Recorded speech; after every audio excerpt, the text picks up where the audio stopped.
Minecraft is the ultimate education.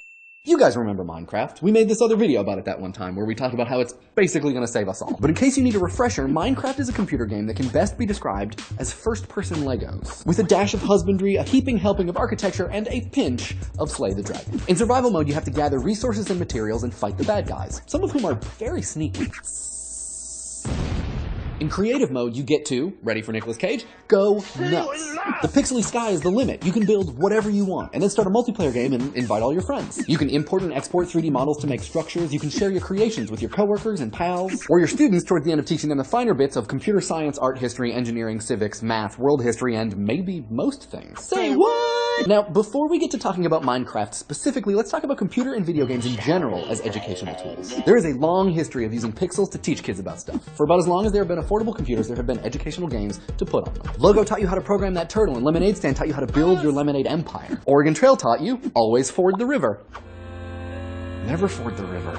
Mavis Beacon, Reader Rabbit, Big Brain Academy, and the list goes on. They're all great games, but they all share a common, problematic shortcoming. What if you don't want to teach typing or reading?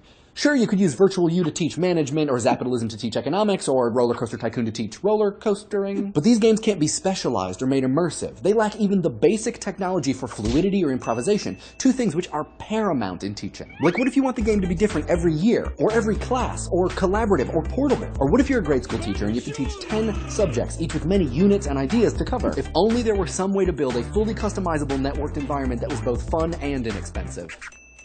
Aside from being an exceptionally effective way to avoid doing your homework, as it turns out, Minecraft is also an exceptionally effective teaching tool. Sorry if I just totally ruined Minecraft for you. Probability? Build a random animal dropper. Physics? Measure the time it takes a block to fall and then talk about gravity. You can build Minecraft versions of famous bits of architecture or sets for Shakespearean plays. You can place works of art inside of a Minecraft gallery, or use Minecraft's mathematically ideal blocks to talk about volume and area. Teach a foreign language with in-game signs, or tell kids they can only communicate with each other on a collaborative task in, I don't know, Latvian. The possibilities of what you can get into and out of a game which you thought was just for punching trees are endless. And kids respond because it's a creative, collaborative, entertaining environment where they are in control of their own challenges, which can be many. There's something like 1,000 Minecraft mods for all kinds of things. Like Computercraft is a mod which lets people write Lua programs inside Minecraft. There is even, are you ready, an official Mojang licensed version of Minecraft for education called Minecraft EDU. Spearheaded by Joel Levin, aka Minecraft Teacher, Minecraft EDU is to Minecraft what the Teacher Edition is to your history textbook,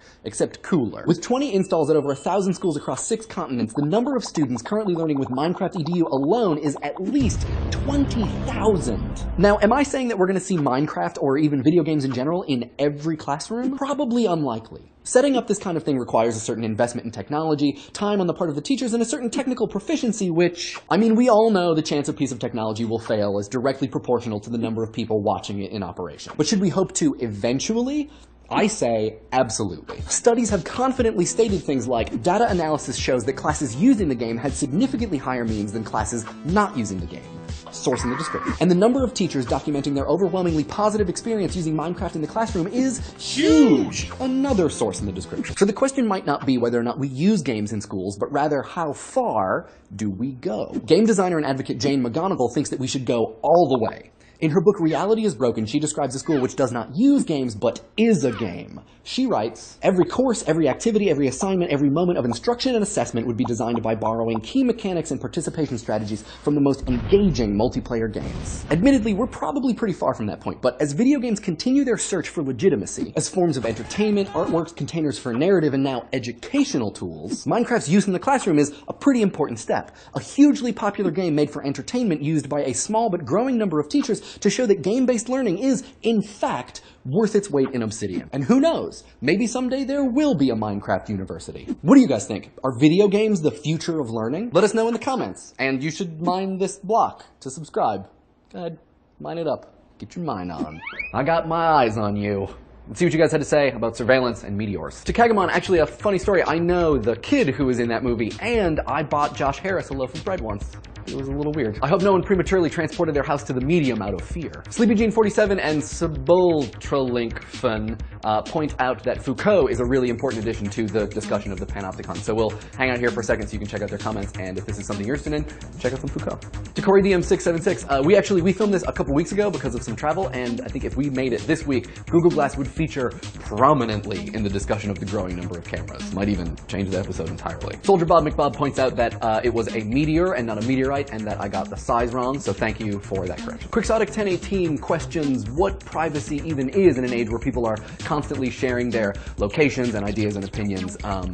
And yeah, I mean, it's true. There is sort of this fluid idea of privacy, but it's also something that you are actively doing as opposed to something that is happening around you or to you. But yeah, it's an interesting thing that's happening. Arlance Hunter talks about Suze Valence and Steve Mann, whose work is great. You should Google that if this is stuff that you're interested in. Also, we are very excited for the return of Arrested Development. To Sivendell, I think Shadowrun is right about more things than they should have been.